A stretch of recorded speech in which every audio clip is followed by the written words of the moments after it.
Quero começar com uma palavra que está em Hebreus, capítulo 13, versículo 7.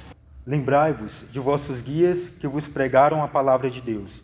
Considerai como souberam encerrar a carreira, e imitai-lhes a fé. Jesus Cristo é sempre o mesmo, ontem, hoje e por toda a eternidade. Não vos deixei desviar pela diversidade de doutrinas estranhas. É muito melhor fortificar a alma pela graça do que por alimentos que nenhum proveito trazem aos que a ele se entregam. Temos um altar do qual não tem direito de comer os que se empregam no serviço do tabernáculo mosaico.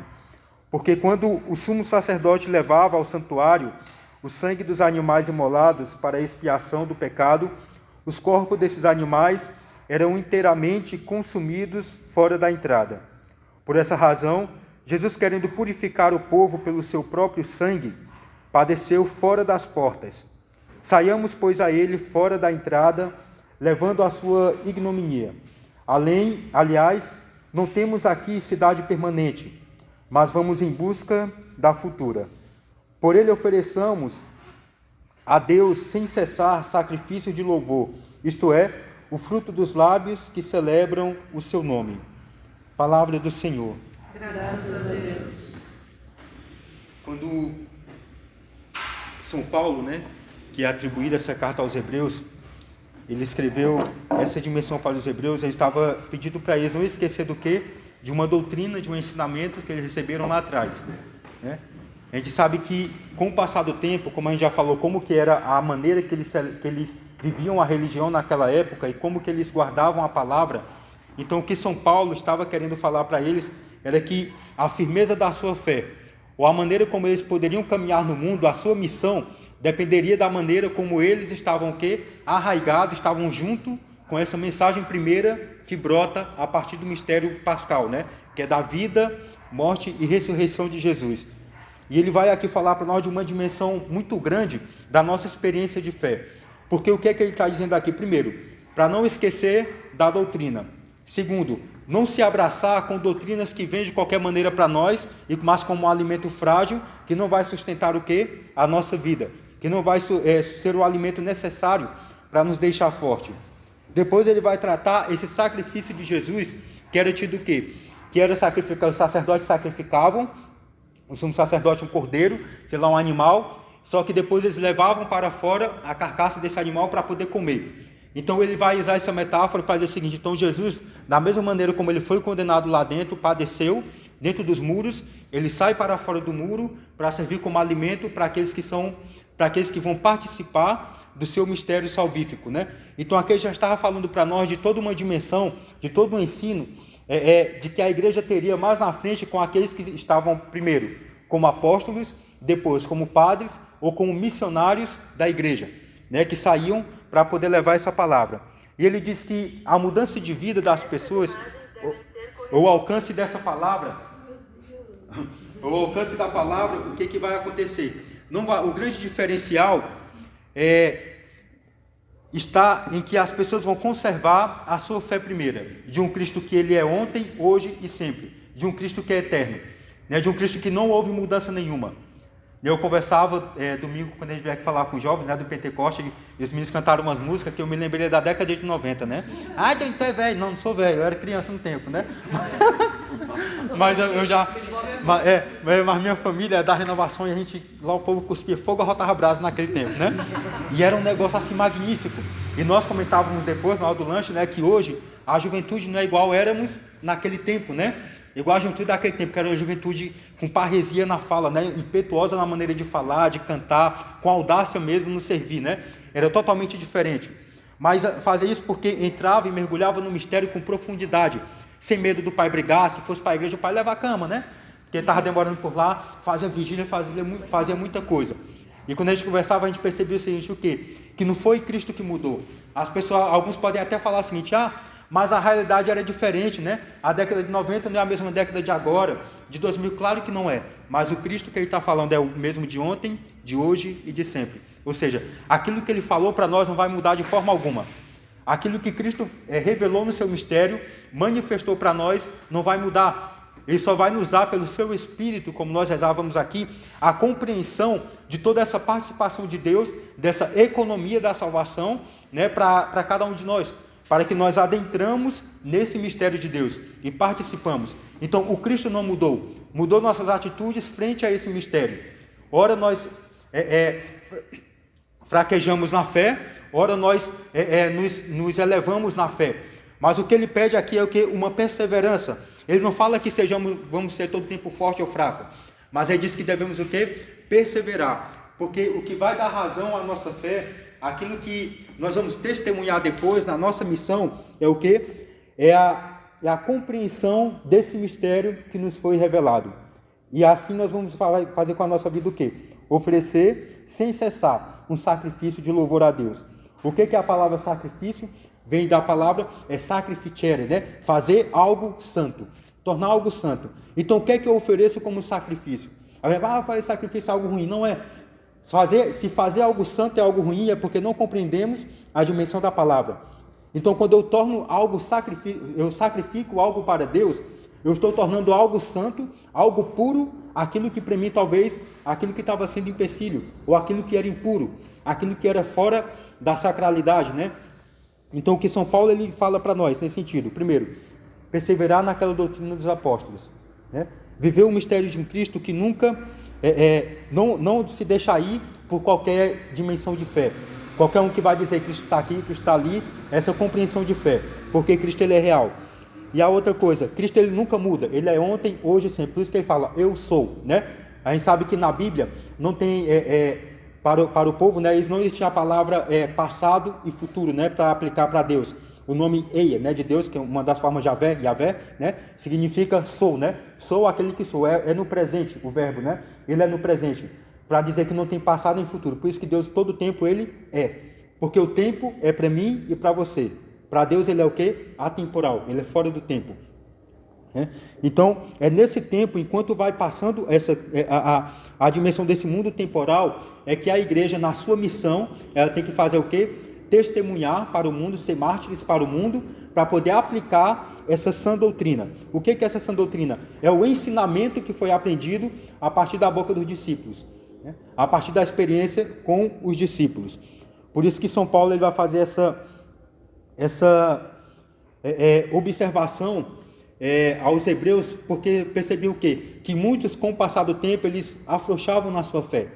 E a gente vê quando ele escreve depois aos Efésios, e também vai escrever em Apocalipse, né? Vai falar do esfriamento, não é da fé de alguns, vai falar do vacilamento da fé de alguns, e que alguns se tornam até mornos, porque não querem assumir aquilo que é compromisso seu, né? Aquilo que é a realidade e a dimensão espiritual de si. Então, como nós já entramos no nosso tema, né, que a gente já passou, fez toda aquela abertura já, que a gente trabalhou como que a igreja, ela antes de ser instituída como fundamento, como nós compreendemos hoje, ela esteve o quê? Desde já no pensamento de Deus, a partir do momento em que o homem pecou, como Deus foi trabalhando, quando chegou à plenitude dos tempos, que é com o nascimento de Cristo, como que Cristo institui pela sua boca a palavra e dá autoridade, dá a essa igreja a capacidade dela ser uma religião, de religar o homem. É por isso que nós dizemos que religião ela é o quê? Sacramento, ela nos aponta, ela religa, ela salva. Porque aquilo que não pode salvar é porque de fato não é de Deus. Então, se Cristo ele se confunde, né? Na nossa fé, Cristo ele se confunde com a igreja, ele se mescla com a igreja. Então, por isso que aquilo que a igreja fala, aquilo que a igreja apresenta para nós é o próprio Cristo dizendo. É por isso que aquilo que aqueles que pensam no magistério da igreja interpretam para nós com o poder de ligar ou desligar, falam com autoridade, porque estão firmes naquilo que São Paulo falou, na doutrina. E a missão, a nossa missionariedade, a nossa atitude de quem compreendeu o ID de Jesus, de quem é enviado, tem essa compreensão de que a pessoa faz parte de um corpo, faz parte de um todo, que ela tem uma dimensão espiritual, tem uma dimensão palpável, que é a igreja aqui, e tem uma dimensão padecente, que é a igreja do purgatório, né? Daqueles que estão aguardando uma purificação, né? Que estão sendo purificados para entrar na plenitude de Deus, né? Na graça de Deus. Então, vendo isso, nós entramos agora, né, nesse aspecto do nosso estudo, do nosso encontro, sobre a organização do cristianismo antigo, as heresias, os escritos cristãos e os concílios ecumênicos. Porque que a gente vai perceber que, como a igreja, conforme os discípulos saíram para poder evangelizar para o mundo, saindo porque começaram a evangelizar onde? Ali em Jerusalém, né? Depois saiu de Jerusalém, foram para Antioquia, para Éfeso, para várias cidades. Então, chegando nessa cidade, ele se encontrava com um aspecto de povo que precisava fazer o quê? Que precisava, naquele momento, amadurecer a fé daquelas pessoas. Vê quando São Paulo, em capítulo 19 de Atos, quando ele chega lá numa cidade, né? E chega naquela cidade lá e pergunta, vê o povo pregando, vê o povo naquela felicidade toda, perguntei, vocês conhecem o Espírito Santo? Aí ele fala, nunca nem vi falar, né? Nunca nem vi falar do Espírito Santo. Aí você foi batizado em quem? Foi batizado no nome de fulano de tal. Aí fala, então agora vocês batizados no Espírito, né? Ele começa então a pegar balde, taca na cabeça do povo, tô brincando, né? Vai rezando ali, todo mundo vai recebendo o Espírito Santo naquele momento, porque não conheciam o Espírito de Deus. Então, da mesma maneira, quando a igreja, a maneira que ela vai se institucionalizando, a nossa missão, a maneira como ela vai tornando o corpo, cabe a necessidade de fazer o quê? Com que aquilo que eu acredito na missão, com que aquilo que eu estou pregando, ela seja o quê? Mais palpável, concreta e visível. Por exemplo, quando a Missão Profecia de Amor foi fundada, vocês tiveram a ciência pelo Espírito de criar o quê? Um símbolo, a cruz, né? A medalha, né? A cruz de vocês, para poder identificar que onde vocês vão identificar que são vocês. Então isso é a tentativa de trazer o quê? De trazer o mistério de Deus para o mistério revelado nessa coisa palpável, para que identificamos, quando olharmos, vamos identificar. E qual a leitura que vamos fazer? Do coração, dos escritos, da cruz no estilo grego, né, que é mais quadradinha, né, desse estilo. Qual a dimensão de fé que nós vamos ter a partir daí? Aí, fora isso, tem o quê? O carisma, né, eu chamo comunidade, né? Quando eu falo com o padre, eu falo assim, a comunidade, né? Ele fala, é a minha missão, né? Vai mais aí. Vai a comunidade. Então, aí despertar de Deus vai suscitar o quê? A necessidade de um carisma. Para quê? Para que aqueles que vão entrando leiam e compreendam o que é vivido ali, por vocês terem olhado para a cruz de Cristo, né? Ser abraçado pelo Espírito e ter observado uma parte da cruz. E essa vai ser a missão de vocês. A partir daí tem a missão. Então, tudo isso a gente vai escrevendo, vai tornando o quê? Fazendo isso o quê? Uma doutrina. O que, para quê? Para que quando chegar alguém depois que entrar a fazer parte, vai ter aqueles que vão estar dentro da comunidade, vou chamar assim, viu, gente? Dentro da comunidade Missão Profecia de Amor, né? Que vão chegar, então vocês vão fazer o quê? Ensinar na fé essas pessoas. Então, a igreja, na sua missão, ela nesse princípio, ela teve essa preocupação de institucionalizar a hierarquia da igreja, né? Hierarquia significa uma ordem santa, né? Uma ordem vem de hieros, né? Hieros é sagrado em grego, e hieros sagrado em grego, e arquei, né? Que é organização ou ordem. Então a hierarquia significa uma organização ou uma ordem santa. Dentro da comunidade, né? Nós temos uma hierarquia, né? Tem a hierarquia que deve ser obedecida, porque se ela não tiver, a gente perde o foco. Se não tiver a cabeça, a gente vai caminhar de qualquer maneira, né? Então, tem que ter essa hierarquia. Então, a igreja vê a necessidade. Depois, para que essa hierarquia também comunicasse os mistérios que ela vivenciou de Deus, que ela compreendeu, teve que criar os cultos e os sacramentos. Ou seja, a maneira de celebrar e aquilo que fazia transcender dentro dessa celebração. Quando eu acendo uma vela, quando eu canto um cântico, quando eu faço quando eu me prostro, quando eu faço o sinal da cruz, tudo isso me transcende para o alto, né? Para Deus. Então, aquele que vem de fora vai começar a identificar e ler esses sinais como sendo o quê? Olha, aquelas pessoas, aqueles que estão lá anunciando Jesus, eles anunciam e celebram dessa maneira. E também a origem da vida monástica nesse primeiro tempo, né? Nesses primeiros 5 séculos da igreja. Que a gente vai ver que era um estilo de vida bem característico daquele momento, mas que foi importantíssimo para poder alavancar o mistério da fé, porque antes, aí saía de 2 em 2 ou em 1 em 1 e saía desesperado pregando a palavra, né?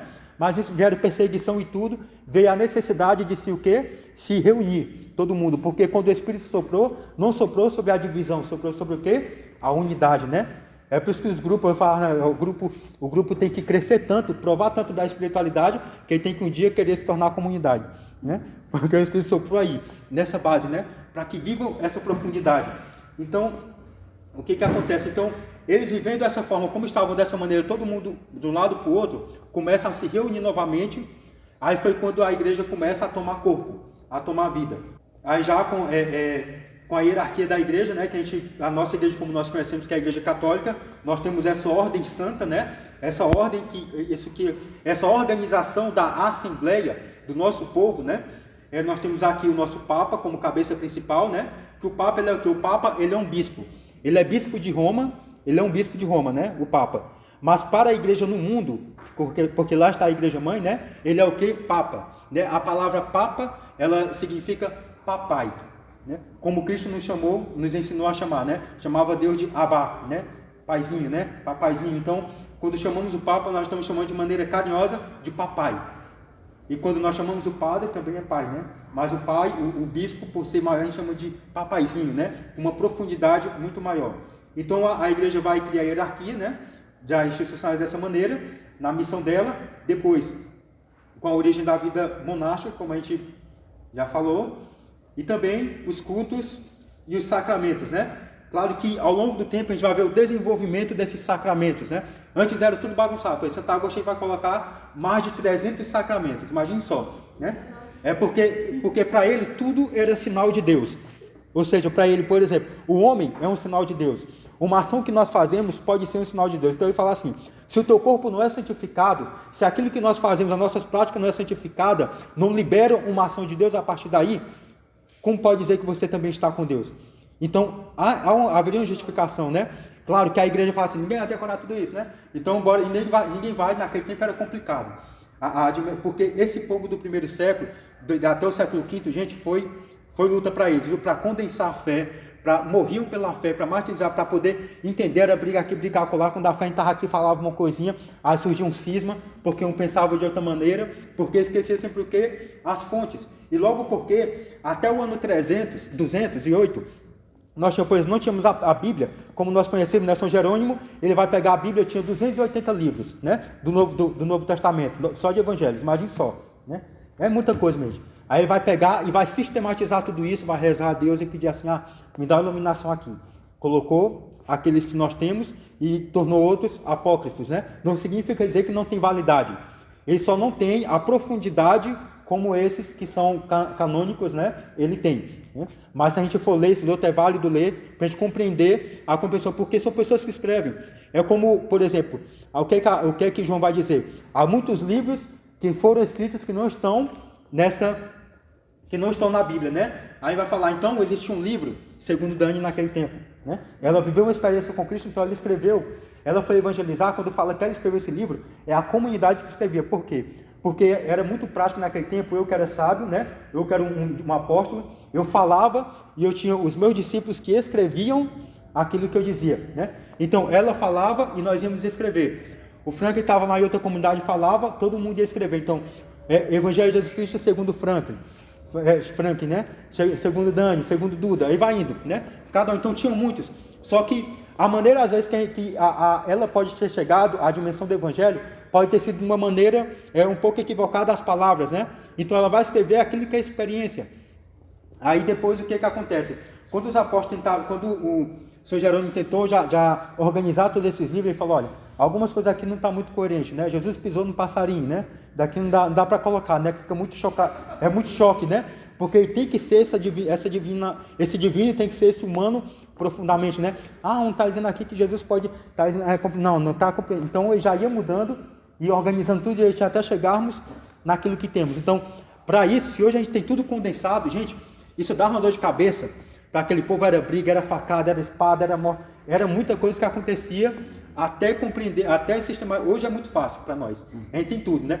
Mas antes era complicado. E também ver a inspiração de Deus para aquele povo daquele tempo, para poder, sem internet, sem nada. Hoje a gente pensa, eu quero formar esse estudo, então eu pego um texto seu, monto, né? E faço uma coisinha. Mas naquele tempo não tinha isso. Santo Agostinho, quando pediram de um concílio para ele enviar uma carta lá, né? Que Santo Agostinho era cabeçudo, era cearense, né? Aí ele mandou um negócio para lá. Quando ele chegou, já chegou depois do concílio, de tão longe que era o negócio, né? Da África até chegar em Roma, né? Mas quando ele mandou, o que acontece? Quando chegou lá, que os consultores do sínodo, do concílio foram ler, falaram assim, olha, ele parece que Deus falou, né? Eles falam assim, parece, mas Deus falou de fato, né? Porque o que ele escreveu lá atrás, que passou quase 3 anos para chegar no lugar, foi o que o povo lá já havia definido no concílio e que tinha total então, para você ver assim, que como era a cabeça do povo que era muito unido. Ninguém ia de qualquer maneira, né? É por isso que os símbolos, o sacramento, tudo isso nos identificam, nos fazem perceber essa dimensão do divino em nós. E como nós nos reconhecemos, né?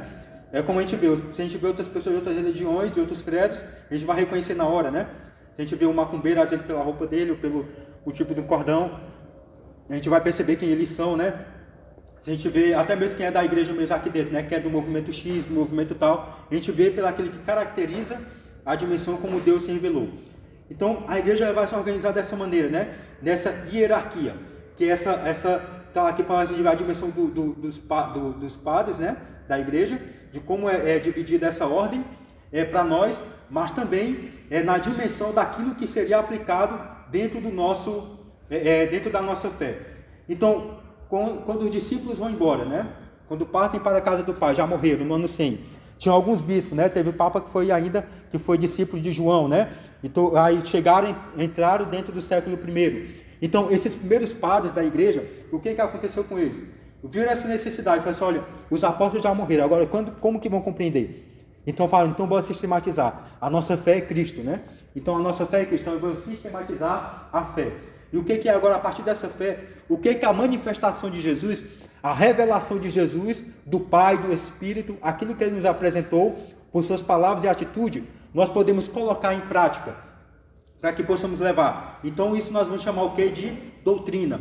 Aí vai depois, nós temos que ter então uma forma de trabalhar tudo isso, uma maneira de atuar na nossa missão, porque eu vou ser missionário em tal lugar, então para não se perder esse vínculo, eu tenho que ter uma forma para que quando a Daniela, eu chego lá na igreja da Daniela, lá em Éfeso, quando eu chegar lá na Capadócia, eu encontro a da Isa, né, a mesma igreja, com o mesmo rito, e eu consigo identificar. É como hoje, quando eu saio da igreja dali e venho para cá, o mesmo rito da missa e tudo, né? Muda uma coisa que é acolá pelo estilo teológico da pessoa, né? Um padre é mais carismático, outro é mais tradicionalista, mas não muda o que é essencial, né? Não muda o que é essencial. Então, essa maneira chamou-se de liturgia, né? Essa ação do povo, essa ação da igreja para poder concretizar aquilo que nós celebrávamos, o mistério. E também os sacramentos, que eram esses sinais sensíveis e visíveis da ação de Deus, né? Que a gente vê a Eucaristia, né? Que a gente tem a Eucaristia, penitência, ordem, matrimônio e todo esse sacramento que nós conhecemos, e outros mais, né? E também a organização e a disciplina da igreja, né? Essa disciplina, ela corresponde à maneira como eu devo caminhar segundo a doutrina que eu recebi. A Daniela pede para nós aqui, olha, nosso comportamento vai ser dessa maneira. Não é porque ela está querendo fazer nossa cabeça, é que ela recebeu de Deus uma inspiração e fala assim, olha, nós temos que agir desse modo. Com esse tipo de pessoa, com esse tipo de missão aqui que a gente vai fazer. Para os jovens, nós vamos trabalhar, organizar nossos encontros sempre dessa maneira aqui. Organizar para os casais sempre dessa maneira. Então, isso é a doutrina. Mas a maneira como nós vamos agir diante disso se chama a disciplina, né? É por isso que os discípulos, né, se chamavam o quê? Discípulos. Que eles escutaram de Jesus, a doutrina de Jesus, e praticavam aquilo, né? E quando foram ensinar, se tornaram o quê? Foram enviados a se tornar o quê? Apóstolos, né? Que é enviado. Então, a diferença, né, entre discípulo é aquele que escuta, que aprende, e apóstolo é aquele que põe em prática aquilo que aprendeu dentro do envio de Cristo, né? Aí depois que sistematiza esses 3 pilares, fé e doutrina, liturgia e sacramento, e organização e disciplina, aí nós vamos ver o quê? Que já começa a aparecer as cartas apostólicas, as visitas mútuas entre as diversas igrejas, né? Que é isso, eu participar de um e de outro e perceber que havia uma comunhão, as coletas que eram feitas, né, para poder ajudar essas igrejas, a excomunhão daqueles que não faziam parte, né, que por algum motivo falaram assim, olha, eu vou te excomungar porque você está só causando confusão aqui, né? Vê quando São Paulo chega em Corinto, né, e ele fala o seguinte, olha, aqui tem um tal de Alexandre que está me dando a maior dor de cabeça, né? Alexandre, eu acho que até tem muito Alexandre que se dá dor de cabeça mesmo. Tem um tal de Alexandre que está me causando um rebuliço aqui dentro da comunidade, né? Então ele começa a reclamar. Então esses eram o quê? Excomungado. mas no caso aqui eram os cismáticos e os hereges, ou seja, aqueles que divergiam da doutrina, né? Que pensavam coisas diferentes e não queriam adotar a disciplina e a doutrina que foi pregado pelos apóstolos, ou seja, criar uma igreja à parte. Então, se quer criar uma igreja à parte, crie lá, né? É aquilo que o Papa falou. Se você não concorda com nada do que está sendo dito aqui, cria algo separado, né? Mas não chame de igreja de Cristo. Então é isso. A gente vai ver aí o testemunho, as perseguições, o surgimento dos clérigos, né? Dentro da igreja e também do chamado dos leigos, né? Que não é aquele que não sabe de nada, mas é aquele que não fazia parte do munus, do ensino, né? Porque se você era apóstolo, você era discípulo, era mestre, era isso e aquilo, como vai dizer as cartas paulinas. Aí agora, dentro da hierarquia, nós vamos ser divididos entre aqueles que são do munus do ensino, que é o bispo, o padre e os diáconos, e aqueles que são os leigos, que estão numa tarefa secular da igreja, que não cuida da administração dos sacramentos, da administração temporal, mas cuida, não, da administração sacramental, mas cuida da administração temporal do mundo, que é pregar com a sua vida fora aquilo que é aprendido nos mistérios, né? Então aí, né, nessa hierarquia nós temos os bispos, sacerdotes e diáconos, né? Bispos e sacerdotes, todos são padres, né? Esses dois todos são padres. Só a função que muda, né? É a função, o servir de cada um, na verdade, que muda. E o diácono, que eram homens casados naquele período, né? Grandes padres também, todos os padres e bispos naquele período, praticamente a maioria deles também eram pessoas casadas, né?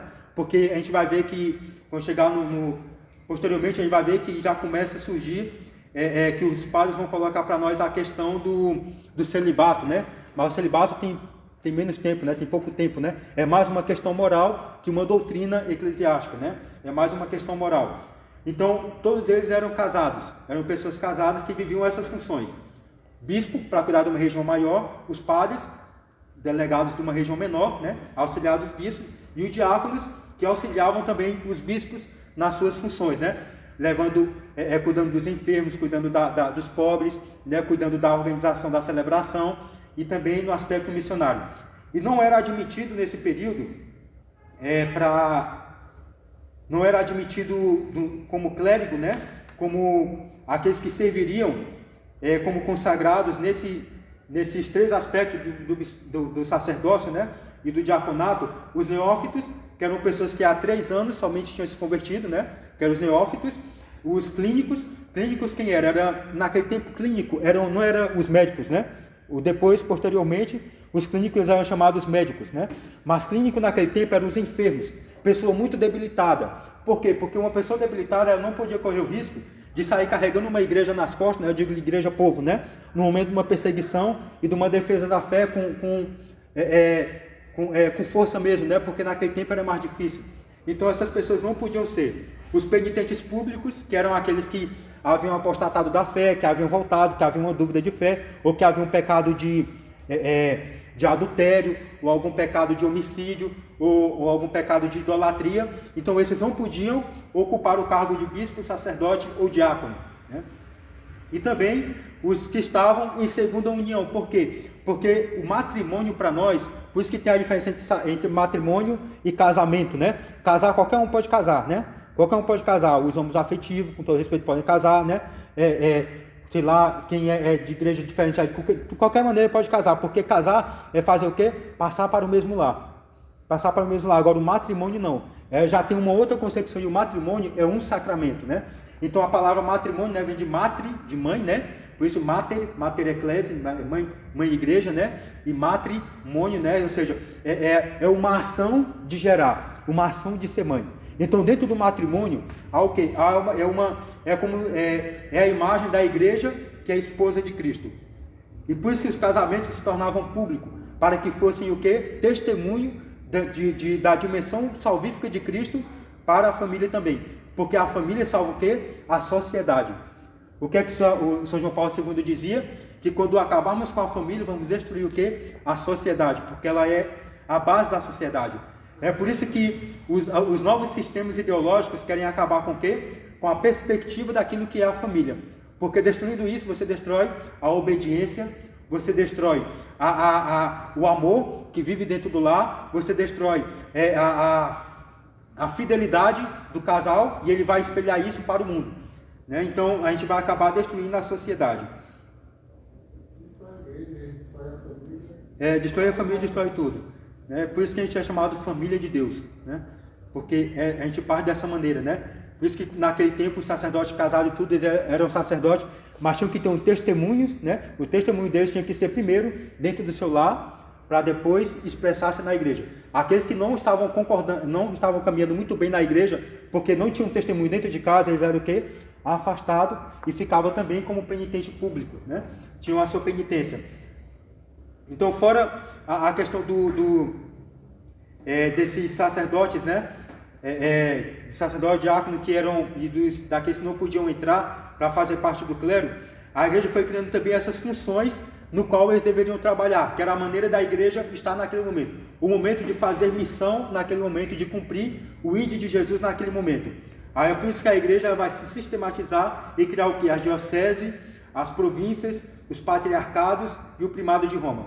O patriarcado é para a igreja oriental, né? Porque lá a gente viu lá primeiro no grande cisma, né? Em 1054, né? 1054 foi o grande cisma, mas antes teve pequenos cismas menores, né? Não com grande força, mas esse foi a vez que bastou de vez ortodoxo para um lado, católico para outro, né? E o negócio virou festa, né? Então foi quando teve, então eles ficaram com o quê? Com o patriarcado, também é pai, né? Significa pátria, né? Vem de pai, né? E arque, né? O grande pai, né? O grande pai ou o principal pai, né? Patriarcado, o principal pai. E nós ficamos com o primado de Roma, ou seja, primado, que é o primo, significa o quê? É o iguais entre aquele que é irmão. É aquilo que Santo Agostinho falava. Com vocês, para vocês, eu sou bispo. Com vocês, eu sou irmão. Né? Ele fala, para vocês, eu sou bispo. Mas com vocês, eu sou irmão. Agora, como diferenciar tudo isso? É na prática da fé. Né? Na prática e na vivência. Que a gente ia diferenciar tudo isso daí. Então, a igreja começa a criar, então, a diocese, província, patriarcado, e o primado do Papa, que a igreja concede em Roma, e o patriarcado lá em Alexandria. Né? Se eu esquecer, você me fala aí que eu tenho problema de esquecimento, viu? Mas lá em Alexandria, que ele depois ficava com a igreja com a sede, né? Criaram a igreja de Santa Sofia, né? Para ser lá a igreja deles e tudo, e nós ficamos com a igreja dada por Constantino, né? Que é a igreja de São João de Latrão, né?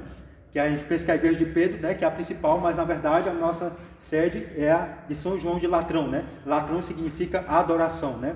É a capela da adoração, porque para nós ela vem a partir daí, né? Por isso que a palavra latreia, né? Damos a Deus a latreia, né? Aos santos, a Maria, aos outros também, Dulia e Perdulia, né? E vários outros, né? Então esse é o corpo místico de Cristo. Como Cristo agora vai se desenvolver na sociedade, na nossa missionaridade. Como que nós vamos revelar ao mundo essa ação de Cristo? É a partir de tudo isso. Só que a gente pode perceber que todo esse tempo, todos eram pessoas como nós que estávamos aqui, né? Todos nós seríamos, hoje que nós compreendemos, depois quando a igreja ela se mistura tanto com o Estado, que vira um bafafá todo, né? Que a gente vai compreender depois, já próximo da Idade Média, o que vai acontecer? Que a gente vai perder um pouco o vínculo daquilo que era a missão real da igreja. A gente vai passar por um tempo que vão chamar de Idade das Trevas, né? Que claro que quem escreveu a história naquele período que vai determinar o que é a Idade das Trevas e o que não é. Sendo que na Idade das Trevas a gente vai ver o florescimento da igreja e a sustentação dela quando caiu o Império Romano, né? E a sustentação moral. Mas a gente vai ver isso posteriormente. Como a igreja ela estava em todos os lugares, com essas dioceses, com esse patriarcado, com esse bispado, eram os padres gregos, eram os padres latinos. Então os gregos eles eram bem racionais na maneira de pensar, né? E os latinos, não, eles eram mais espirituais, né? Eles tinham, sempre explicavam a dimensão de Deus de uma maneira mais espiritual. Os latinos, os gregos não, né? Os ortodoxos, né? A gente só chamava de grego e latino, né? Então os gregos, tudo deles era pela cabeça, tinha que passar pela razão aquilo que como Deus queria se revelar. Então algumas coisas eles não compreendiam da palavra de Deus, da Bíblia, por quê?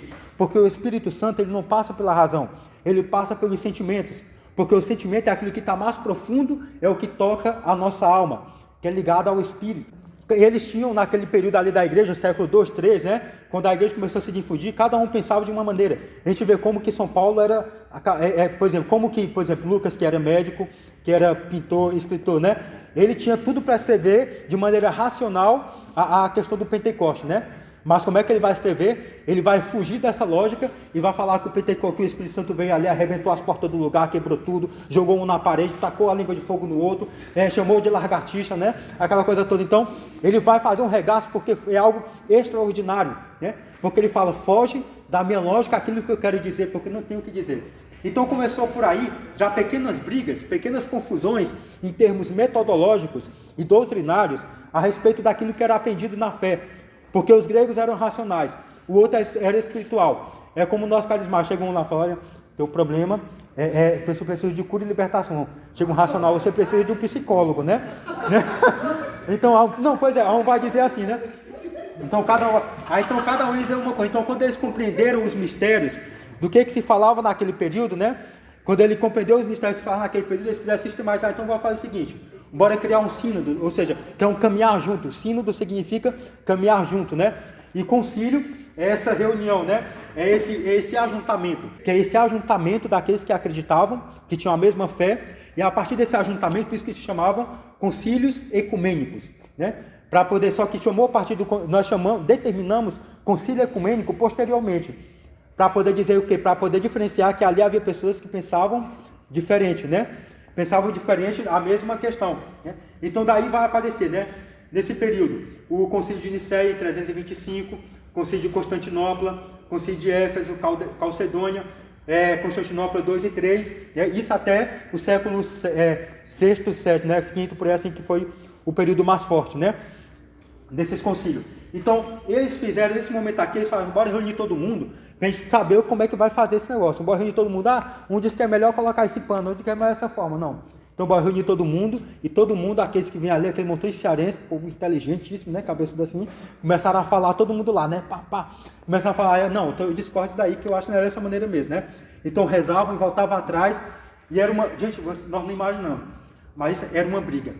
Aí sabe como é que é, né? Quando a gente chega perto de um protestante para tentar explicar a fé, coitado, né? Que eles lêem 2, 3 palavrinhas, entende errado e ainda quer catequizar a gente, né? Aí a gente fala, irmão, bora que abrir tua cabeça e colocar um papelzinho dentro, né? Então é melhor abrir, a gente hoje abre mão, né?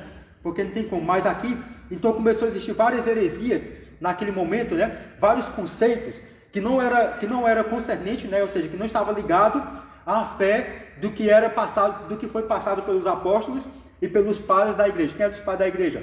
Os primeiros padres que viveram a experiência com os apóstolos.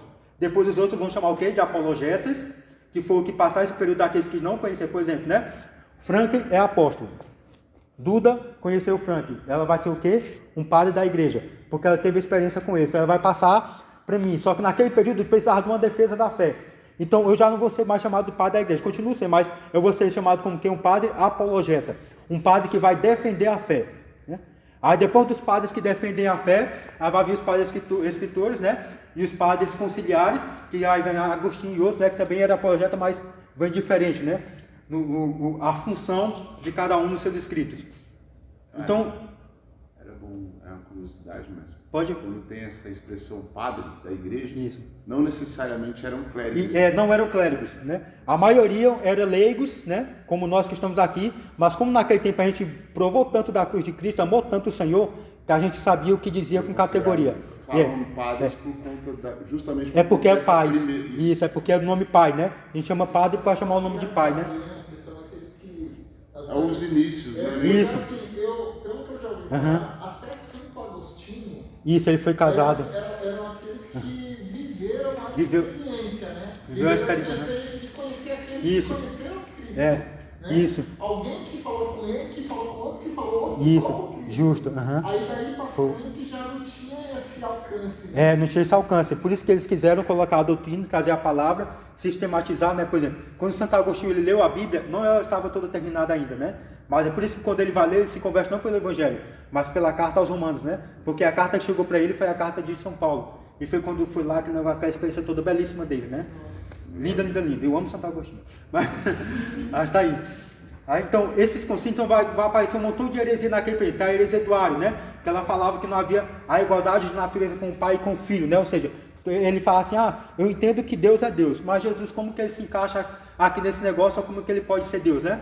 e criou o arianismo. Então era complicado de entender. Por quê? Por exemplo, hoje nós vemos Testemunho de Jeová, Mórmons, alguns batistas, né, e outros por aí que não são trinitários. Eles dizem que o Espírito Santo não é Deus e que Jesus também não é Deus. Então eles já falham nesse sentido, né? Então eles estão com o quê? Com uma heresia ariana. E às vezes a gente pensa que, olha, é muito bonito isso, acaba entrando lá e entende aquilo que eles estão falando, que é de maneira diferente, né? Por que eles dizem, se Jesus é Deus, por que ele morreu? Né? Eles vão dizer, né? Se Jesus é Deus, por que ele sofreu? Aí daí vem outra heresia e diz assim, mas isso daí é fácil comprovar, né? Como sei o que, mas não é porque Jesus veio e criou outra heresia, né? Mas é porque Jesus ele só usou o homem como uma casca, né? Como um templo ali, mas a vontade era divina. Por isso que ele fazia isso, aí o outro não. Existia duas vontades nele. E cada uma falava, aí começa um bafafá de heresia na hora. Aí os padres têm que fazer o quê? Criar esses concílios para determinar aquilo que é. Então se Jesus... Então por que quem está dizendo então que Maria, os gregos reclamando, né? Por que vocês latinos estão dizendo que Maria é mãe de Deus? Se Jesus não é Deus? Aí eles pegam a Bíblia. Ai meu Deus, protestante. Né? Deixa eu pegar aqui.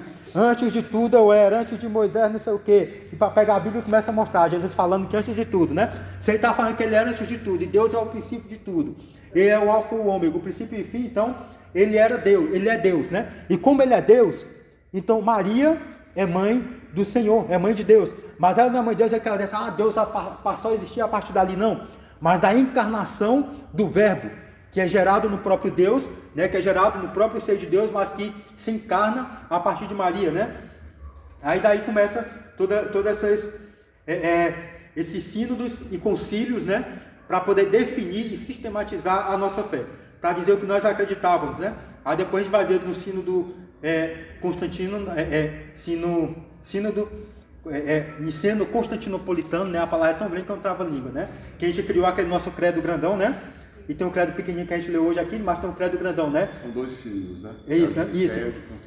Isso.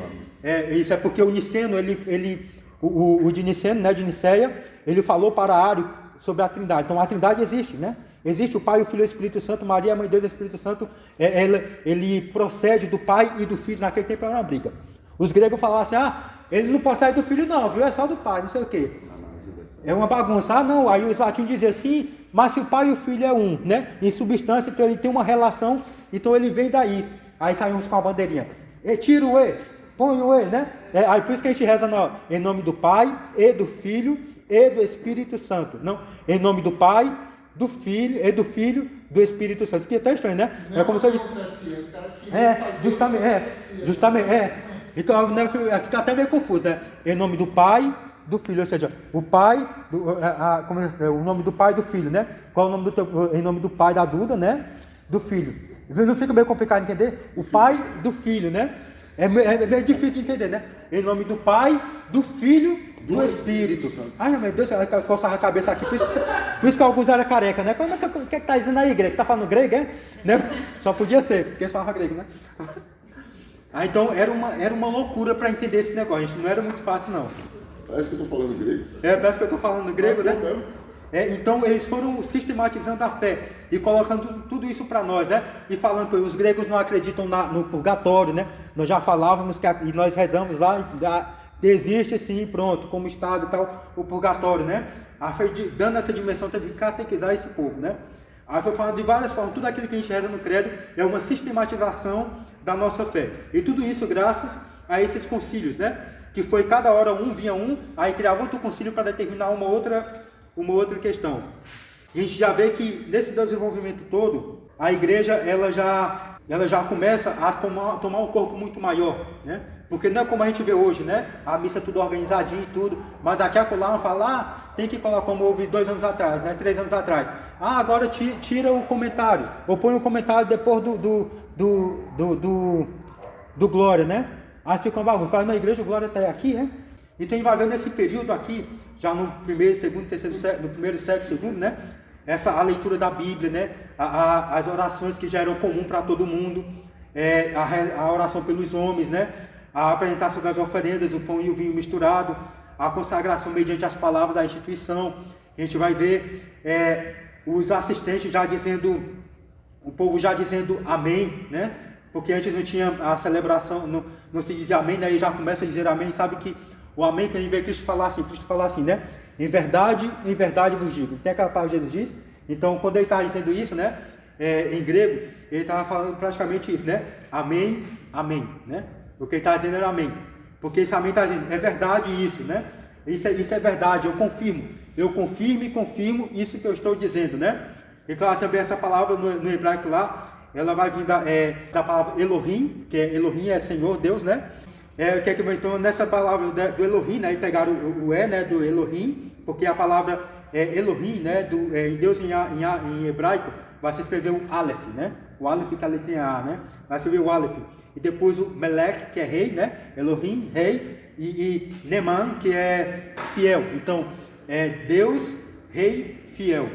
Deus, rei, fiel. Então, o amém seria essa afirmação de que ele é o rei fiel, né? Então, claro que tem todo esse, se faz, né? Tem o Aleph, tem o Men e o Num, né? Que são as letras dessa palavra. Amém.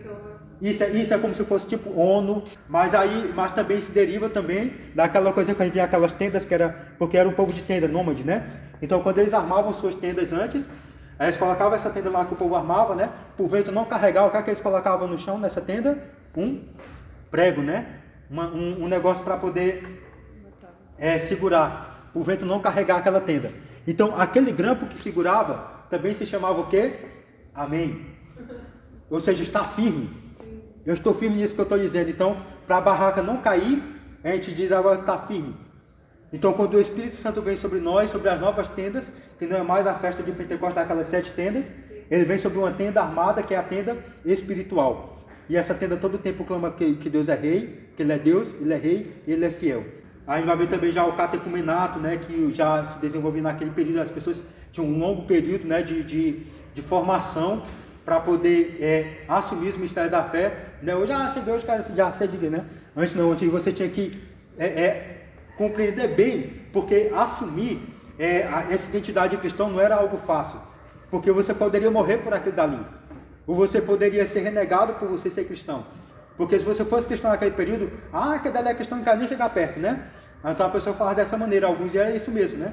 Não queria vender, não queria fazer nada. Então daí também já vai se fundamentando também a questão do batismo, né?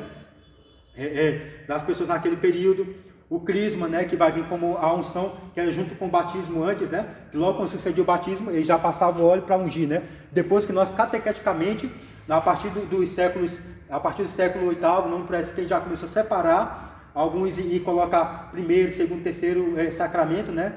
Para ficar mais fácil. Para a gente como ficar algo contínuo, né? Como uma etapa de formação na igreja. E a Eucaristia, né? Que é essa ação de graça, né? Primeira comunhão, isso daí surgiu depois da década de 70, né? Então nós falamos a minha primeira Eucaristia, que é a minha primeira ação de graça. Eu vou receber algo que eu não sou merecedor, mas que Ele quer participar da minha natureza humana, para me santificar. Aí vem, né? O sacramento da ordem, né? Que já vem naquele período já. Com os sacerdotes a gente lembra, né? Que os sacerdotes naquele tempo eram pessoas casadas, né? Não é sacerdote como nós compreendemos hoje, né? E vinha o matrimônio também, que era esse sacramento, que também é sacramento, a penitência, né? Penitência vem a mesma palavra também, penitenciária. A gente vê também que vem a palavra penitenciária, né? Que era que na verdade essa pessoa ela era causada por um arrependimento, né? E por algo que ela fez, que ela tinha que se arrepender e pagar por aquele dali. Então essa penitência que ela fazia, ela tinha que, os padres pediam para ela alguma coisa que ela pudesse fazer, que pudesse compensar esse pecado que ela fez, né? E como hoje a gente vê, quem vai para a penitenciária, né? Para a penitência é quem cometeu algum crime, né? Então naquele tempo, quem cometia alguma falha e queria se converter posteriormente, tinha que passar pela penitência. Hoje nós chamamos, né? De confissão, né?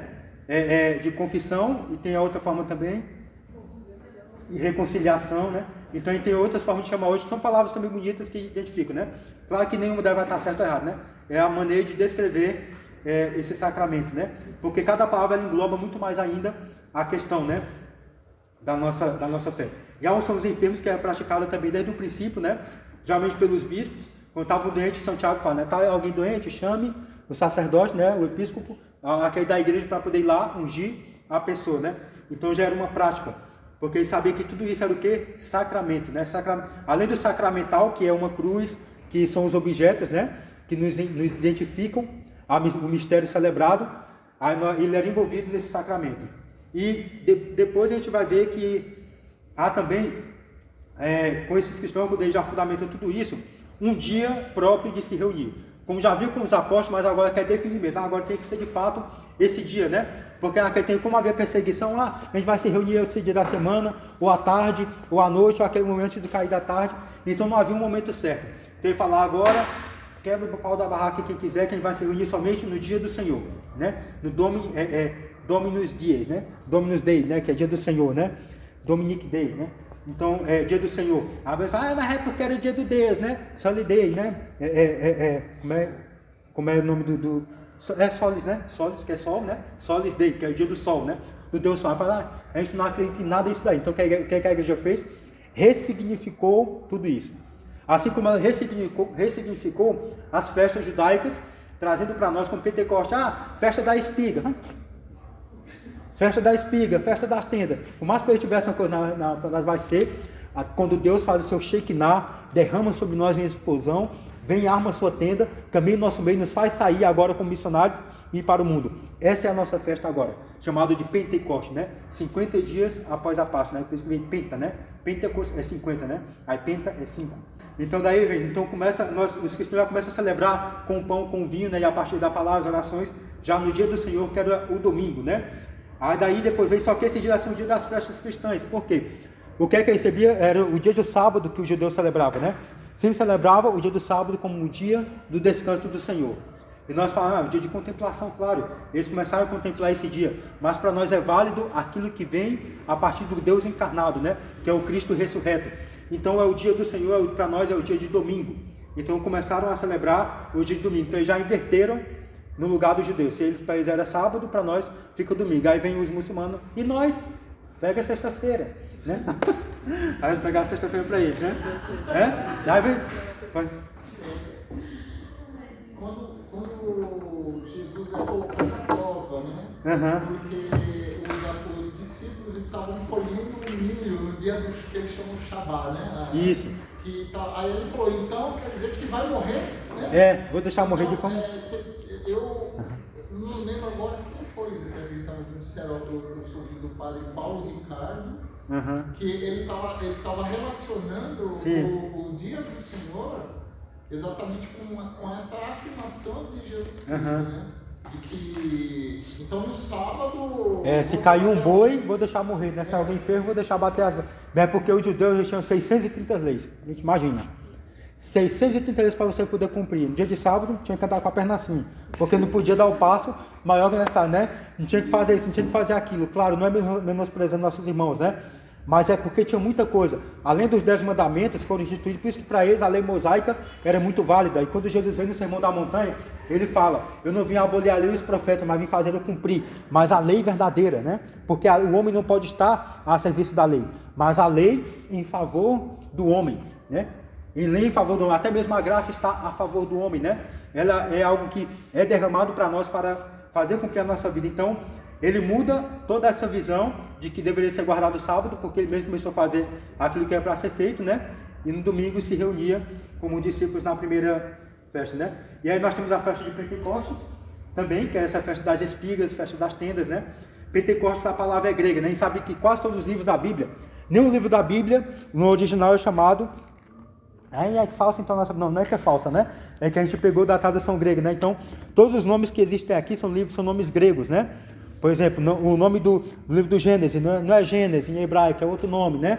O livro Levítico não é outro nome, Êxodo é outro nome. Isso foi os gregos, né? Porque que colocaram depois, né? Porque por causa do grego koiné, esse nome, né? É a língua mais falada, né? Isso tornou a língua mais falada depois da conquista do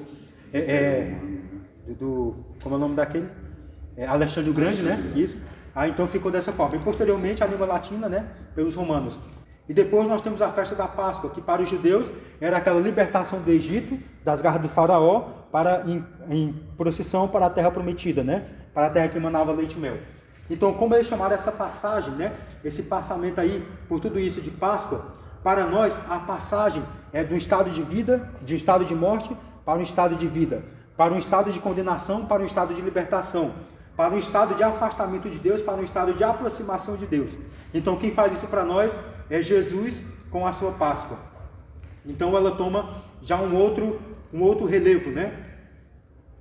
E daí a gente vai ver outras festas que vão aparecer posteriormente, como algumas dedicadas a Maria, né? Dedicadas aos santos, aos mártires, mas é posterior, né? Isso já vai, claro, no mesmo período tinha, mas foi bem posterior, que era mais em igrejas particulares essas festas, mas depois a igreja no geral assume para si nos seus concílios, né? E essas festas dos santos que memoravam, né? Essas festas, porque qual era a função do santo? Eu pegava um santo, eu trazia a memória de algum santo, de algum mártir, para que esse santo eu pudesse estudar a vida dele, conhecer a vida dele e ver como que ele seguiu a Cristo. E a partir dali eu me encorajasse para poder servir a Cristo também numa audácia como aquele homem viveu. Então é sempre um testemunho para mim, quando eu lia a vida daquele homem, né? Daqueles santos. Então quando eu ler, vou ler sobre Santo Agostinho. Quando Santo Agostinho falar, nos encanta, né? Chega em saliva aqui quando quer falar dele, que é muito belo, né? Santo Agostinho é magnífico. Aí quando a gente começa a falar dele, por quê? Porque a gente se identifica tanto com aquilo que ele fala, né? Ele falou, beleza, tu antigo, gente nova, tarde eu te amei, tu estava dentro de mim e eu fora, né? E por fora eu te buscava e não achava e então é uma coisa belíssima, né? Porque ele era bem poético, latino, né? Bem poético na maneira de falar. Então vai. Então essas festas... Força para a igreja, né? Deu, Santo Agostinho. Santo Agostinho foi aquele homem, parece que ele não dormia. Não dormia, ele escreveu tanto, mas lê um livro dele, 5.000 páginas, lê não sei o que, 10.000, não tinha nada para fazer, não tinha, era governador de uma região, tinha as comunidades dele, né? Tinha as brigas que tinha que resolver, era juiz, era não sei o que mais lá, era tanta coisa, mas ele também, Deus elevou ele até o máximo que ele pudesse chegar, como orador do Império Romano, né? Tudo que ele fazia, como fosse o porta-voz, tudo que ele falasse, estava feito. Se ele quisesse não dizer aquilo que o rei falou uma coisa, mas se ele quisesse tomar como autoridade aquilo que o rei falou para poder se favorecer, para ele seria fichinha, ele falaria, né? E ele pega e Deus usa dele tudo isso daí, depois para ele poder servir a igreja. E nesse período então, até esse século VI, VII, né? Quinto, sexto, sétimo, a gente vai ver o quê? Também o nascimento do estado de vida que eram os ascetas, as virgens e a vida monástica, né? A gente vai ver que nesse período vai surgir Santa Filomena, Bárbara, Santa Inês, né? Que eram virgens, pessoas que não quiseram se entregar aos reis, né? Como era na época, ou qualquer outra pessoa, Santa Cecília, né? E tantos outros, mas quiseram viver aquilo que, uma condição especial com o qual o Cristo chamou. Porque para eles era tão forte quando o Cristo chegava na vida deles, que ele falava, agora eu quero abandonar minha vida para isso daqui. Então ele vivia de tal maneira que nem se preocupava, qualquer outra coisa era secundária, né? Então eles viveram, primeiro os ascetas, né? Que tinham esse tipo de vida. Primeiro os ascetas, esses ascetas, eles viviam como nós, no meio do povo, né? Só que eles tinham um estilo de vida diferenciado. É como nós que participamos de grupo, movimento, né? Da missão, nós nos diferenciamos de algumas pessoas que trabalham conosco, que estão no meio da sociedade, pela nossa postura de vida. Então, eles começaram a assumir para eles uma postura diferenciada no meio do povo. E as virgens, da mesma maneira, se guardando, buscando na palavra, também os virgens também é conhecido, né? Só as virgens não, também tinha os virgens, né? Naquele tempo eram muitas pessoas. Então, os ascetas eram pessoas casadas, mas começou a surgir também as pessoas que eram o quê? Que queriam viver como as virgens, né? Queriam viver puramente e somente consagrado para Deus. É por isso que, para nós, hoje, a maneira como o sacerdote vive hoje também, a gente faz, volta a esse estilo de vida que era antes também. É por isso que não há tanto conflito, né? Eu nunca vi um padre saindo na rua, né? Casamento dos padres, é sempre o povo que quer, né? E sempre quem quer é aqueles que não estão dentro da igreja. Tomara que os padres casem, né? Então, a gente nunca vê um padre saindo com a plaquinha na rua. Mas por quê? Porque na igreja tem função para cada tipo de pessoa dentro da igreja, dessa hierarquia, né? Claro, pois nossa diocese aqui, eu falo até por outro dia, né? A gente tinha que ter diáconos aqui, diaconias, o quanto que seria frutíferos diaconias aqui na igreja, né? Como era antes, com tudo, e diáconos firmes na fé mesmo, gente, seria ser igual. Não tem quem ia bater, nunca mais ia estar nascendo no fundo de quintal, na garagem, essas igrejinhas. Porque nós íamos ter pessoas de fé ali dentro, ensinando aquilo que é. E a gente vê como que um diácono, ele tem muito mais fervor e audácia para falar do matrimônio do que nós, né? Porque a gente não vive, eu só conheço matrimônio por causa da minha mãe e do meu pai, e ainda foi torto, né? Sabe, né? Da missão que você jogou e não saiam os jatos. Justamente, tem que rezar para que saia mesmo, né? Porque tem que sair, porque a igreja precisa, né, desses testemunhos. E aí também nós estamos vendo o desenvolvimento também da vida monástica, né? A gente sabe que a vida monástica ela foi muito profunda, onde ela chegou, né? Onde ela chegou, primeiro eles foram viver por causa das perseguições, foram para o deserto, né? Como os eremitas e tudo, e viviam nas cavernas daquela maneira. Os eremitas às vezes não tinham nem roupa, os coitados, né? Viver do jeito que estava ali no mundo foi. Mas depois os bispos falaram, acabou a perseguição depois do edito de Milão, né? Com Constantino, acabou as perseguições, vem para cá. Ah, Constantino que criou a igreja, né? Da pessoa que criou, né? Não, Constantino não criou a igreja. A igreja cresceu de tal maneira que a única forma do império subsistir foi dar razão àquela multidão que estava ali. Não é assim? Se toda a multidão se levantar, não há Estado que resista. Então, aquela multidão de povo que era povo, eu morro por aquilo que eu acredito. Então, como não tinha mais como tirar isso deles, então o Estado falou assim, então agora é melhor. A mãe dele disse justamente, se tornou santo. Ela fala, mas ele só foi se converter no final da morte. Tonto. Todo mundo naquele período, a maioria, deixava para se converter depois, por quê? Porque acreditava que poderia pecar antes. Então, se ele pecasse antes, ele vivia como alguém penitente. Então, ele fazia o quê? Vivia toda essa penitência pública, até chegar naquele período quase próximo da morte, e se batizava, se convertia para poder entrar puro, e não ter mais uma condição de pecado. Por quê? Porque, baseado na mentalidade grega, eles haviam uma rejeição do corpo. Porque o corpo para eles era o que era algo pecaminoso, né? Sendo que para nós latinos não, para nós latinos era algo puro. Porque Deus criou o corpo do homem, é onde se manifesta o espírito, né? A alma que aí está. Então, esses santos, eles foram viver o desenvolvimento da vida monástica foi dessa maneira. Primeiro, estavam no deserto, depois voltaram, né? E enchiam essa missão. Muitas pessoas saíram da cidade e iam lá para eles, né? Qual era a missão deles? Educar também na fé e assumir uma direção espiritual para aquelas pessoas. Então, ajudava espiritualmente, né? Ajudava muito mesmo aquelas pessoas que estavam ali. E todo mundo ia lá para esse eremita, para esse povo. Depois fala assim, deixa eu trazer todo mundo, porque acabou as perseguições. Então veio aqueles montão de frades, apareceu gente do lado, que nem sabia que eles chamavam aquele povo todo, né? Aí trouxe aquele tantão de gente, fala assim, como é que a gente vai fazer agora? Não, então para a gente poder não viver moldado pelo mundo, pela sociedade que aí está, pelo Estado, vamos fazer o seguinte, vamos para fora dos muros da cidade, né? Que depois a gente vai ver com os fios e tudo, né? Vamos agora para fora e criar aqui a nossa fraternidade, né? A nossa fraternidade, a vida cenobítica, né? Que é uma vida comum. Então vamos criar todo mundo aqui. A Dani chama todo mundo. A gente vai aqui para perto dessa montanha aqui, lá em cima, compra um pedacinho de terra, constrói lá umas casinhas para. Constrói lá uma casinha para todo mundo, né? Aí todo mundo começa a viver a partir dali, com a experiência da fé e tudo, e o povo continuava indo lá. Só que depois todo mundo começou a mudar para a região do mosteiro, porque sabia que eles tinham a técnica do plantio, de tudo, de motor de cor, da saúde, todo mundo começou a mudar para lá. É por isso que depois a gente vai ver na idade, quando o Império Romano cai no Ocidente, né, que a igreja aqui vai sustentar as cidades, criar as cidades, né, porque o Império ruiu, né, caiu. Então a igreja começa a sustentar em virtude dos monastérios. Lá tinha pessoa inteligente, tinha médico, tinha não sei o que, mentes brilhantes ali dentro. A igreja começou a dar para esse povo, né? E eram pessoas muito comuns, né? Então nós temos aí, né, nessa vida, a vida anacorética, né? No Oriente, no Ocidente vai ter, né? A vida anacorética, que era essa vida distanciada, né? Do meio do povo ali, né? Era uma vida mais reclusa, uma vida mais sozinho ali, que determinava essa vida anacorética. E a vida cenobítica era uma vida posterior, uma vida em comum, né? Quando nós vemos em comunidade, vamos ver todo mundo junto, casar, solteiro, todo mundo, mas que tenha essa experiência de fé. O estilo de vida, como a gente vai conhecer depois dos mosteiros e tudo, ela vai ser bem posterior, né?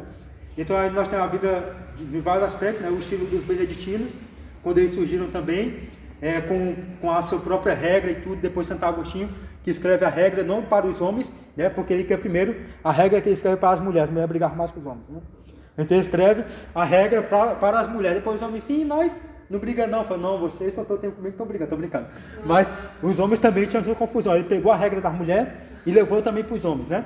E deu certinho. Só que naquele tempo era todo mundo junto, naquela comunidade, né? No sítiozinho que ele comprou, né? Que ele comprou lá em Cacicíaco, lá naquela região toda. Quando ele comprou aquele sítio lá, né? Todo mundo morava junto lá. Era uma coisa belíssima. E estudava a palavra, lia, debatia, não sei o quê. Quando estava todo bem formado, ele pegava aqui a Duda, vai para aquele lugar, né? Jogava ela lá, formava uma comunidade daí. E ela formava outra comunidade lá, formava outro lugar. E assim ia acontecendo, a igreja foi pescando gente em tudo que era canto, né? E daí, como a gente já deu uma entronizada já nas questões heréticas, né, nos cismas, mais agora especificamente cismas, heresias dos primeiros séculos, né? Então nós vemos aí que a primeira delas é quando a igreja estava nos primeiros séculos, era porque a igreja estava tão próxima dos judeus, né, que ela tinha as heresias judaizantes, dos ebionitas, serintianos, eucitas e nicolaítas, que eles negavam também a divindade de Jesus, negavam alguns aspectos da salvação, diziam algumas questões sobre a salvação do homem, então, e sobre o corpo de Cristo e outras fórmulas. Então tudo isso não era aceito para esses judeus. Falaram, não, nós também não aceitamos, nós somos descrentes de tudo isso daí. Então eles começaram a se distanciar e entender como heresia aquilo que aqueles judeus estavam trazendo para eles, né? Como os próprios judeus não aceitavam os livros apócrifos que nós temos, né? Por quê? Porque os livros apócrifos foram foram escritos na região daqueles judeus que saíram no período eu esqueci como é, da diáspora, né? Saíram na diáspora e foram para a região dos gregos, Constantinopla, né? Alexandria, e eles escreveram, só que quando escreveram, por passar muito tempo, alguns não sabiam mais a língua hebraica, então escreveram aquilo na língua grega, né? Então a gente vai aceitar não, porque a língua mãe é a língua hebraica, né? Então daí começou a briga, então eles não aceitaram, aí eles falaram, também não aceita vocês aqui, pega o beco, né? Aí foi indo. Então começa. Aí depois vem os gnósticos, né? Gnose é com conhecimento da cabeça, né? Raciocinar, tudo tem que passar pela razão, né? Como é que pode Deus morrer se Deus morre, né? Como é que ele pode ser eterno se ele teve um fim aqui na morte? Como é que ele pode subir se a gente não vê? Aí começa aquele questionamento. Como que o espírito pode ser uma pessoa, pode ser alguém, se ele não tem corpo, não tem nada, né? Isso aí a gente já está chegando mais ou menos na época do iluminismo, Platão, Isso. Nesse período esse daí já no século XVII, XVIII já começa. Platão já existia, né? Nesse período estava o neoplatonismo. Platão era antes, aí século II e III tinha o neoplatonismo, né? Tem o neoplatonismo, e também da história também tinha alguma coisa. Só que daí já diferenciava um pouquinho, né? Porque nós já tínhamos a nossa própria filosofia, a nossa própria teologia, que eram a mesma coisa. E a nossa própria psicologia, que era tudo junto, né? Todo esse conhecimento era uma coisa só. Só que tivesse influência desse povo, desse tipo de pensamento, né? A gente vai se purificar. Mas mais a partir do século VII, depois, é quem vai ver mais definido tudo isso, aí que começa a extrapolar outras coisas, que a gente vai ver a necessidade de outros pensadores, né, para poder sistematizar melhor, porque Santo Agostinho tinha morrido e outros, então precisava de alguns outros, um gordinho, né, que não conseguia nem sair da mesa, chamado Tomás de Aquino, né, para poder trazer um negócio estupendo para nós, né. Então, mas eles falavam, então eles não compreendiam muita coisa com essa questão, né, então eles tinham que fazer o quê? Criavam essas heresias, claro, eles tinham uma certa vontade assim de falar assim, de estar acertando nas coisas. Só que eles ao acertar, eles saíam um pouco daquilo que era o normal, né? Daquilo que os padres da igreja naquele momento, né? Que a igreja já vinha trazendo com pregação. Então daí a gente vai ver o montanismo, né? O milenarismo, montanismo também com a sua heresia, que é bem válido falar, a gente pode falar depois em outro momento. E o milenarismo e as heresias antitrinitárias, né? Que a gente pode conceber que é esse dia a dia da Santíssima Trindade, né? E foi mais ou menos esse período que ela foi definida. E as controvérsias penitenciais do cisma, né? Alguns diziam, a igreja tem poder de perdoar. Alguns diziam, a igreja tem poder de perdoar sim. A pessoa que não se converte não pode entrar na igreja. Aí o latim dizia, sim, tem que entrar sim, porque é aqui que ele vai fazer um caminho de fé, né? Então, havia tudo isso daí. Então, isso gerava o quê? O cisma, né? Gerava uma separação, essas formas de pensamento, né? Essas formas de pensamento. Então a igreja teve que ir moldando pouco a pouco a cabeça desse povo, né? No montanismo ele considerava, né? Que eles eram um instrumento de Deus, né? Que eles eram um instrumento de Deus para levar a igreja à perfeição, né? Montano dizia isso. Então ele quis estabelecer também com o tempo um reino de Cristo aqui na terra por 1000 anos. Aí depois de 1000 anos Jesus ia fazer o julgamento, né? Só que a Bíblia ensina o contrário, né? Disso daí. Então eles vão trazer outros tipos também de questionamentos para nós.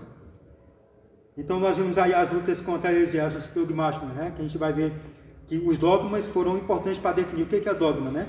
É aquilo que a igreja falou só, isso está falado e pronto. Não pode ser mais discutido. Deus é Deus, Jesus é Deus, o Espírito Santo é Deus. Agora, como que eles se mesclam, como que eles são cada um Deus e nós somos 3 deuses? Porque são pessoas. E como são essas pessoas? É o Pai que ele gera o Filho. Como que ele gera o Filho? O Filho é uma geração da palavra de Deus. Por exemplo, quando eu tenho um pensamento, eu sou um pintor, né? Então, antes de criar aquela minha obra, eu faço o quê? Eu penso. Eu não vou fazer como na época do dadaísmo, né? Jogar um negócio em qualquer coisa, ali achar que aquele é arte, né? Ou como outras coisas aí, que pegar um cifrão vaso, arte, não sei o quê, né? Uma roda de bicicleta. Então, você pensa antes aquele negócio. Então, aquele pensamento de Deus, ele é gerado. Então, aquele pensamento de Deus era tão firme, e aquela vontade, que ela gera como o próprio Deus. Então, isso é conhecido como Filho, porque ele é a sabedoria do Pai. É o verbo. Palavra que vem. Então essa palavra, ela toma o quê? Um corpo se encarnando. Aí vem o Espírito na relação do Pai e do Filho. Ele procede, né? Não é que ele tem origem, é que ele tem procedência. É no falar e no agir do Pai, nessa relação, né? Nessa relação do Pai e do Filho é o quê? O amor. E esse amor é a potência maior dessa relação. A intimidade muito mais profunda desse Deus. Então nessa intimidade, a relação dos dois, vem o Espírito. Por isso que ele vem como advogado, como aquele que enche, como protetor. Por quê? Porque aquilo que protege Deus é aquilo que está mais no seu íntimo. Vamos supor, se você é firme naquilo que você acredita ser, ninguém vai te abalar quando vir bater boca com você, te criticar, porque você sabe aquilo que é. Então a pessoa está falando, frio, gelo, tal coisa, né? Então Deus, ele sabe, então é essa maneira. Então é aquilo que era o mais profundo dela. Por isso que a gente diz, eu peco contra Deus, contra o Filho. Mas se eu pecar contra o Espírito, não tenho perdão, porque eu estou pecando contra aquilo que é mais profundo de Deus, com aquilo que é a principal, que é a essência maior. Claro, não tem como a gente explicar, porque nossas palavras fogem daquilo que é para explicar a coisa de Deus, né? Deus tenta se comunicar na nossa linguagem, mas a gente tenta dizer o que é amor. O amor é não sei o que. A gente diz como que o amor se manifesta, mas não diz o que é. Da mesma maneira, é Deus, né? Então, a gente vai ver que essas doutrinas, elas vão fazer parte da vida desse povo de maneira muito firme. E pouco a pouco, esse povo, eles vão ter que buscar uma forma de poder sistematizar a sua fé e não deixar se mover por tudo isso. Por quê? Porque se chegar... Por isso que a gente vê que depois que surgiu os protestantes, a gente vai ver o seguinte, a gente acredita em qualquer coisa que tem por aí, né? Qualquer coisa que nos diz, a gente vai acreditar. Por quê? Porque falta um aprofundamento na fé e voltar às fontes, que é a palavra. Só que para nós católicos, o que é a fonte da verdade, fonte da fé? Ou seja, é o magistério, a Bíblia e a tradição. Mas a tradição não sei o quê. Sim, a Bíblia, antes dela ser escrita, ela foi falada. Tradição. Antes dela ser escrita, ela foi comunicada, interpretada, ela foi dado minuciosamente como que ia ser feito tudo, o que estaria, e se chama magistério. Então ela é posterior, por isso a gente é dono da Bíblia, nós católicos. Quem não quiser aceitar, que faça a sua, né? Mas a nossa está aí. Então a gente vai ver, né? Então a gente vai ver aí o arianismo, né? Que negava a eternidade do verbo, a consubstancialidade, ou seja, a igualdade do Pai com o Filho na divindade, né? Por serem, afirmavam que o Filho é uma criatura, ele foi feito do Pai, né? Ele é somente uma criatura, e que o Pai usou do Filho como instrumento.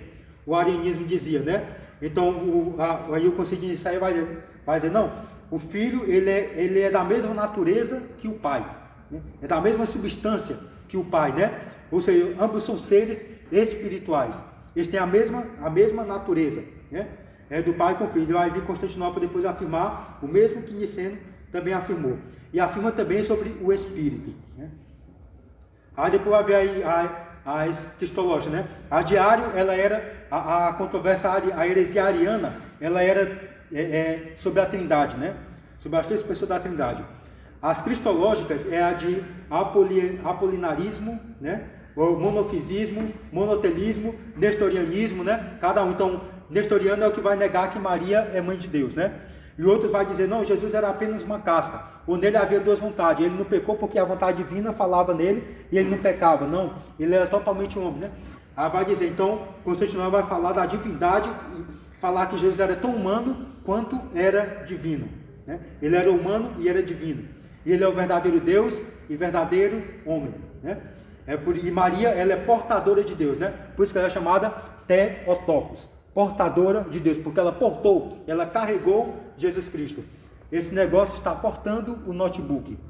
Eu sou o suporte, nós temos que nos suportar uns aos outros, ser suporte do outro. Sou Theotokos filia, né? Theotokos do irmão, né? Então Maria, ela não é Cristotokos, só mãe do Cristo humano. Ela é Theotokos, mãe de Deus, né? Porque em Jesus está a divindade. E depois nós vamos ver a soteriológica. Soteriológica é mais em relação à doutrina, né? A questão da salvação, como que ela se dá. Então nós vamos ter o pelagianismo e o donatismo, né? Que eles vão falar sobre que vão supor, né? Que o ser humano, que dizia, né? O ser humano ele não tem o pecado original de Adão e Eva, né? Ele nasce limpo e o que vai determinar se ele vai pecar depois é a sua vontade. Aí vão dizer, não, teve um pecado lá atrás sim, e você traz esse jugo na sua natureza de pecado, só que você também tem os seus pecados pessoais, mas você não nasce limpinho ali purinho, né? Então ela vai dizer, então para isso, o homem ele pode salvar por suas próprias forças, ou seja, se como eu não tenho pecado, se eu abracei o pecado, então eu posso me salvar por minhas próprias forças, dizia o pelagianismo e o donatismo. Falou, não, quem te salva é a graça, não é merecimento teu. O livre-arbítrio, a liberdade que a gente te dá liberdade para tudo. O livre-arbítrio para você poder escolher aquilo que é bom. Liberdade, tudo eu posso fazer. Livre-arbítrio, a possibilidade, a capacidade de escolha naquilo que é virtuoso, naquilo que é bom. Então ele vai falar que Deus vai falar conosco. Deus nos cria na liberdade e nos comunica pelo seu Espírito o que? O livre-arbítrio, que é essa capacidade de escolher aquilo que é melhor. Então eu não me salvo por mim mesmo. Eu me rendo diante de Cristo e recebo dele a salvação. Depois daí nós vamos ver os pais apostólicos, quem já conhece bem, né? Só para acelerar um pouco, que é Clemente Romano, Inácio de Antioquia, Policarpo de Esmirna, Papias, Hierárquico, Barnabé, Hermas e outros, né? Então esses padres apostólicos, né? Que esses daqui foram aqueles que conheceram os apóstolos, né? Que tiveram mais juntinho ali, né?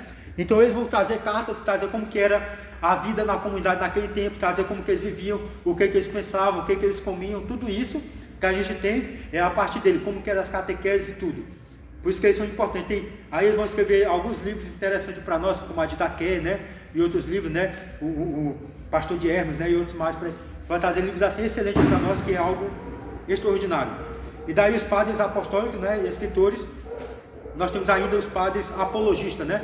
Depois desses conhecidos, dos padres que conheceram, né? Os apóstolos, como parou o padre, como eles nos trouxeram toda a doutrina, agora tinha que ter a defesa dessa doutrina por causa das heresias. Então foram chamados padres apologetas, ou apologistas, né? Que defendiam. Então ainda vai os gregos, né? Quadrato, né? Quadrato, Justino, Narciso, Tassiano, Atenágoras, Teófilo, Antioquia, Aristóteles, né? E latinos, né? Minúcio Fera, Nobre de Sica, Tertuliano, Lactâncio, tem outros por aí, né? A gente vai falar o nome que vira ladainha. A gente vai ver a coisa. Então eles defendiam a fé de uma maneira muito pura, né? Para dizer isso é e pronto, não tem rodeio. Mas Maria teve outro filho, leia na Bíblia que não tem, né? Mas não sei o que, não tem. Eles sempre iam lá e falavam que estava bem, que não está na Bíblia. Se não está na Bíblia, mas nós estamos decidindo aqui e temos a herança apostólica, nós podemos dizer que é verdade ou não, né? O que é ou não, porque nós temos a experiência de Cristo. Mas para isso a gente vai ver, né, que muitos morreram, porque é difícil falar de Cristo, viu? Naquele depois já imagina. Aí depois nós estamos chamado para englobar mais, né, a gente vai ter os padres, chamados padres da igreja, né? Por que da igreja? Porque a igreja já estava mais sistematizada, já veio passar desse período de conflito e tudo, já estava mais os concílios, então nós tínhamos os padres da igreja, né? Aí vem já Santo Agostinho, né? E os outros padres já com os ensinamentos bem profundos para nós, já tiraram nossa dúvida e falando tudo aquilo que a gente tem hoje na nossa fé. E sempre tem, né? De um lado os gregos e de um lado os padres romanos, né? Quando a gente viu lá, né? Sempre vai ter lá os padres da igreja, né? Os padres gregos e os padres romanos. Aí cada um com pensamento. Só que nesse período, a gente já estava já riscando o fósforo para uma certa divisão, né? Para uma certa divisão já, porque a gente vê, os gregos pensam diferente de nós latinos aqui algumas coisas. E eles não querem aceitar de qualquer maneira, né? Então como que a gente vai fazer? Eles não querem compreender esses termos, por causa de uma linguagem, né? Não queriam compreender. Mas acima da linguagem, que é uma linguagem, a linguagem é para nós humanos, né? Acima dessa linguagem estava o comunicatio, estava a comunicação de Deus, né? Os gregos não vão aceitar, a gente não aceita que o Papa seja infalível. Mas o Papa de fato ele é infalível. Infalível quando ele fala da sua sede, da sua cátedra. Não é quando ele entra lá no barco, entra no avião e vai falar, quando a cabeça dele ali, ele pode falar o que ele quiser, mas quando fala da sede, é a igreja que está falando. Então, aquilo dali é infalível. Como dizia São Cipriano, né? É melhor errar com a igreja do que acertar sozinho. Não é? Só que a igreja, ela não erra. Ela é infalível também. A igreja não erra. Nós podemos individualmente errarmos, mas a igreja no geral não. Porque eu sozinho não sou igreja. Quando tem um pecado, por isso que a gente diz a igreja é santa e pecadora, né? Ela é santa em si, mas pecadora em seus membros ali, né? Porque é um e outro, não é toda a igreja que é. É um ou outro que é pecador ali, que está, quando diz que é pecador, é um que está firmando aquela questão do pecado, né? Então, a gente tem alguma pergunta? Não? Eu queria perguntar Pode. só uma coisinha, voltando um pouquinho lá atrás, sobre que você falou que, né, a Bíblia, os evangelhos foram escritos, né, por várias pessoas e foram separados, né? E aí me veio, esses dias eu ouvi o padre José Augusto falando que Lucas, ele não teve um convívio, né, com Jesus, né? O convívio dele foi com Maria, isso. E tudo que ele escreveu foi por conta da experiência que ele teve com Maria, é isso? Isso, o Lucas, ele, por exemplo, ele que encontrou ele foi Mateus, Paulo, né? Paulo que encontrou ele, tanto ele quanto como Marcos, só que Marcos mais próximo de Pedro, né? Marcos era pequenininho naquele tempo, Marcos era onde aconteceu, possivelmente o cenáculo foi na casa de Marcos, né? A Santa Ceia foi na casa de Marcos, né? Sim. A gente sabe que o cenáculo era um lugar em cima, né? Era um lugar de refeição, numa salinha, lá que é lugar de refeição, né? Quando disse que o Espírito entrou com as portas fechadas, só que era da casa que ficava embaixo, né? E que em cima era tudo aberto, né? E o que fechava o lugar é aquele, então quando ele veio arrebentou tudo. Mas voltando. Então Lucas, Paulo ele era inteligente, ele só pegou pessoa top para ficar do lado dele, né? Pessoa que sabia a coisa. Então Paulo falou, olha, eu quero que vá escrever os Atos dos Apóstolos e aquele evangelho nessa experiência, mesmo que não seja alguém que conheceu lá, que não esteve junto, mas alguém que vai escutar o testemunho e a partir do testemunho vai começar a descrever aquilo que viu. É por isso que muitas vezes o evangelho de Marcos, de Lucas, vai falar muito das mulheres, porque ele conviveu muito na presença de Paulo também, e de Maria, e de tantos outros. Por isso que ele vai dar um grande ressalto. Ele era médico, é isso? Ele era médico, era pintor, era historiador. E ele que pintou o primeiro quadro. Isso, o primeiro ícone, é chamado ícone naquele tempo, né? Entendi. Quadro é como nós chamamos hoje, só que ícone, porque ícone não é pintura, é escrita, né? Certo. Quando eles estavam, vou usar o termo desenhar, né, para o ícone. Quando eles estavam desenhando tipo uma pintura daquela que não é um ícone, mas que parece um ícone, né? Quando eles estavam desenhando aqui dali, eles começavam de um fundo fosco, né, até ir dando brilho, que era fazendo a forma da divindade sair dali. Como o mundo que estava nas trevas e a luz de Cristo foi resplandecendo. Então o ícone era uma inscrição. Por isso que teve a briga nesse período também iconoclástica. O grego, não aceita imagem não, nem Maria, porque o pessoal vai começar a adorar. Tonto, quem conhece não vai adorar, né? Vai venerar, vai honrar, e é para servir como testemunho. Então eles não aceitavam, eles só aceitavam em vitrais, em pintura assim na parede,